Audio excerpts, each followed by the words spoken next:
Assalamualaikum warahmatullahi wabarakatuh. Selamat malam. Baiklah, kami dari kelompok interaktif dari mata kuliah Sistem Media Interaktif. Kami akan mempresentasikan tugas kami tentang HTTP live streaming.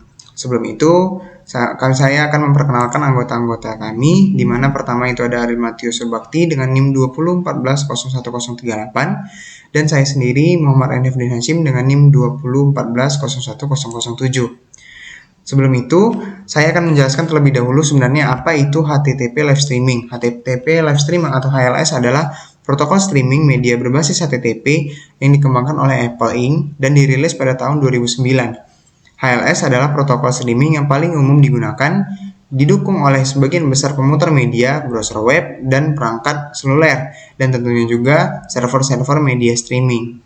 Baiklah, selanjutnya cara penggunaan akan dijelaskan oleh teman saya, Ariel, kepada Ariel. Baik, terima kasih. Selanjutnya saya akan menjelaskan mengenai bagaimana cara kerja secara umum dari HTTP live streaming. Jadi terdapat 3 bagian utama ya, yaitu sisi server, di bagian distribusi, lalu bagian klien. Jadi yang pertama sisi server, apa yang terjadi di bagian server. Jadi data video yang di format tersebut akan dikenali secara universal jika di-encode berdasarkan pengkodean H264 atau H265. Penjelasan selanjutnya akan dijelaskan. Lalu setelah itu video tersebut disegmentasikan atau dipecah menjadi beberapa bagian. Nah, biasanya beberapa detik. Lalu masing-masing dari video tersebut akan diindeks berdasarkan urutannya. Lalu masing-masingnya juga akan diberikan beberapa tingkat kualitas yang berbeda-beda seperti 480, 720. Lalu apa yang terjadi setelah itu?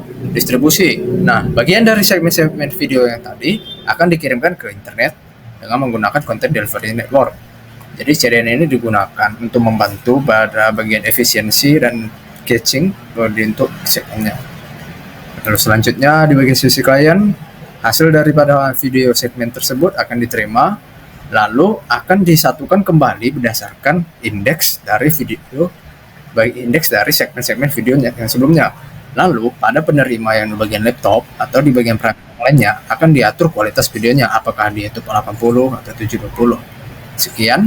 Baik, selanjutnya saya akan menjelaskan tentang format encoding, di mana format encoding ini adalah HTTP live streaming, di mana setiap HTTP live streaming menggunakan format encodingnya masing-masing. Di mana yang pertama itu ada H264 AVC atau Advanced Video Coding, di mana H264 ini adalah standar kompresi video yang sering digunakan untuk mengekskripsi video yang sering digunakan untuk mengekskripsi video dalam HLS. Ini adalah salah satu format yang paling umum digunakan untuk kompresi video dan menyediakan kualitas yang baik dengan tingkat kompresi yang lebih efisien.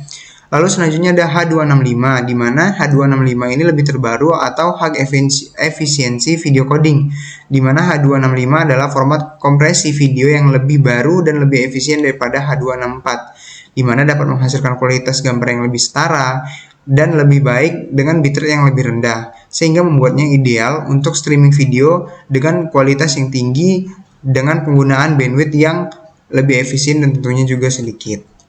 Baik, selanjutnya saya akan memberikan beberapa contoh HTTPL software, di mana yang pertama itu ada OBS Studio, di mana OBS Studio ini banyak digunakan oleh orang-orang dan tentunya juga OBS Studio ini banyak fitur-fitur yang diberikan. Lalu yang selanjutnya ada VLC Media, tapi VLC Media sudah banyak tertinggal karena OBS Studio lebih memiliki banyak fitur-fitur yang lebih user friendly tentunya, dan tentu juga bisa membuat live streaming kita lebih lancar.